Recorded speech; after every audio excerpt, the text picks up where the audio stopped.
Okay, baseball players, throwers of any kind, weekend warriors that like to lift weights, or really anybody that has shoulder pain, these exercises are for you. The shoulder is a joint that we often forget, and there are muscles deep in the shoulder that give it strength and stability. And if we don't work those specific muscles, sometimes you see guys with big, huge deltoids, like Dare, but they're not working their rotator cuff. Right. And if the deltoid is too strong and the rotator cuff is not, or the shoulder, or the muscles that hold your shoulder blades down, you're going to be off balance. So this is, if you give us 5 minutes, we're going to show you, if you've got shoulder pain, weak shoulders, these are the exercises you can easily do at home. We're going to do them with some rubber bands. You can buy these at Walmart, Academy, Dunham's, any of the pharmacies. They're just therapeutic rubber bands. It's easy to do, so give us 5. All right, cool. So let's go right into it. We'll start with internal rotation. So everybody just grab the band there. Now, key things for this, and again, you can do this at home. So you can just right there loop it up against the door, lock the door. You get a bit of support with that. If you have a pole, whatever you can tie it to, that will work as well. So we're gonna go with internal rotation. The key thing for this is this shoulder needs to be relaxed. So a lot of times, most people will do that because they're really trying to force it in. Again, this is a very good rotator cuff exercise. You want the rotator, so the muscles on the rotator cuff, you want them doing the work. Traps are gonna be relaxed, shoulder is gonna be relaxed. With the hand belt, the elbow is gonna be tucked towards the body right there. And then he's gonna bring the band close to his body as far as it can reach. Excellent. Without much movement at the top of his shoulder. And slowly back out. Good. That's very good. And let's do one again. 2. Why don't you just do 5? Very good. Nice and controlled with that.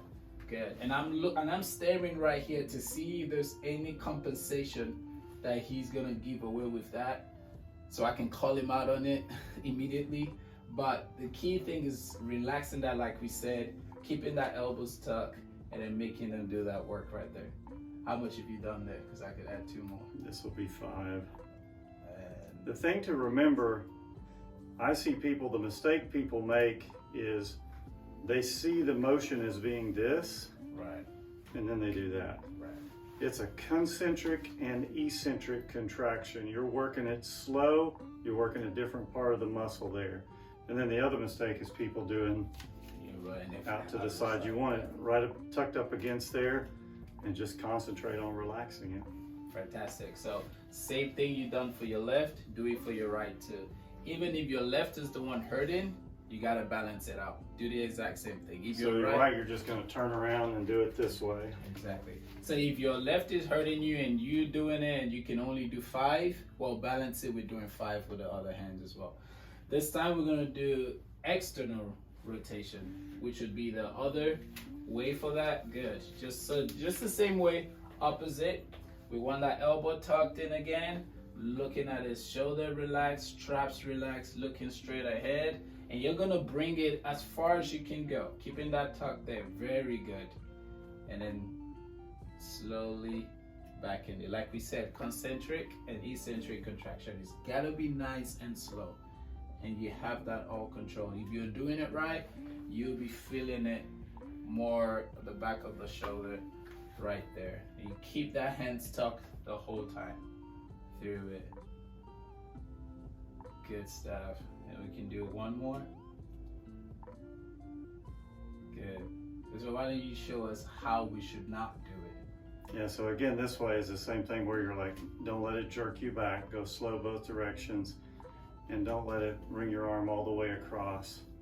With these exercises, there's 4 muscles that make up your rotator cuff. And with these 3 exercises we're gonna show you, you're gonna work all 4 of those muscles. Excellent. So that's the internal and external rotation. The next one is called the Pane of the Scapular. And just like he has with the band there, like he said, you can get this from Walmart, from Dunham's, from Academy.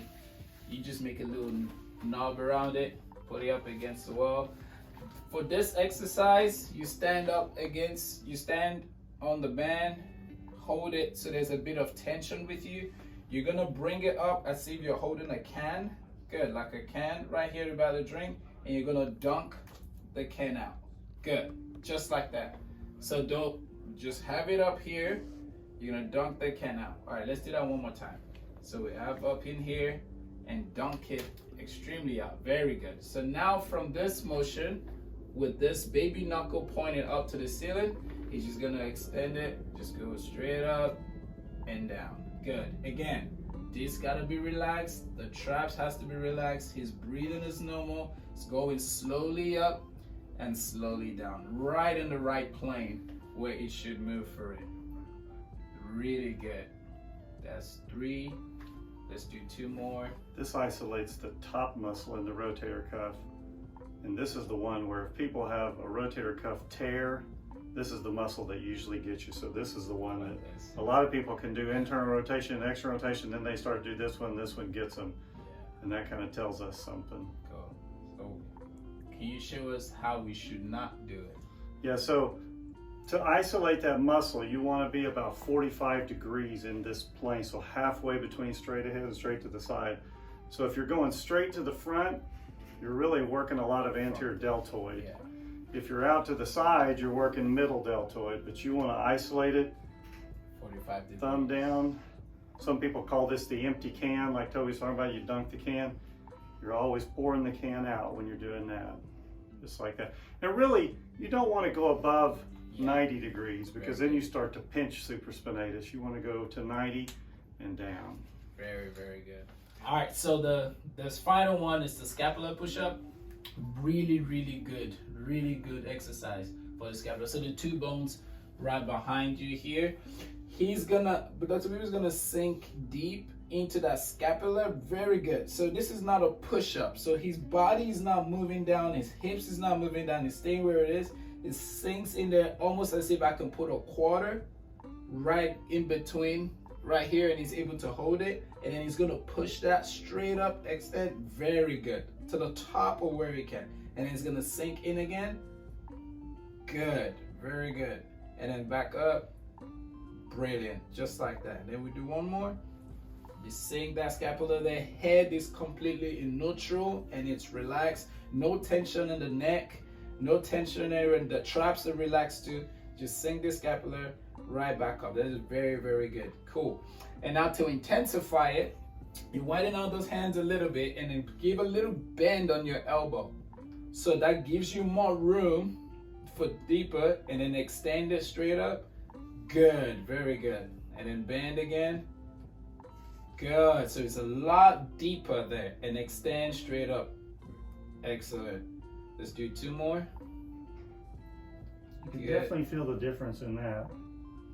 Straight up. So this would allow you to go a little bit more lower with your body a bit, so you can get in right, see right there. My finger cannot even go in between the shoulder blades there, and then you can go all the way up with. All right, so these are the big 4 exercises we want you to do. And Dr. How long would you say you need to keep up with it to start seeing improvement? Well, it kind of depends on what you've got. If you're just kind of like the weekend warrior and you've got inflammation there, you want to be consistent with that every day, at least most days of the week, for about a month for sure. Yeah. If you're a baseball pitcher, if you're an athlete that throws, and you've had some shoulder issues, that needs to continue the whole season, because the tendency will happen is the rotator cuff will get weak again. Baseball pitchers, definitely rotator cuff exercises all season long, at least 4 days a week.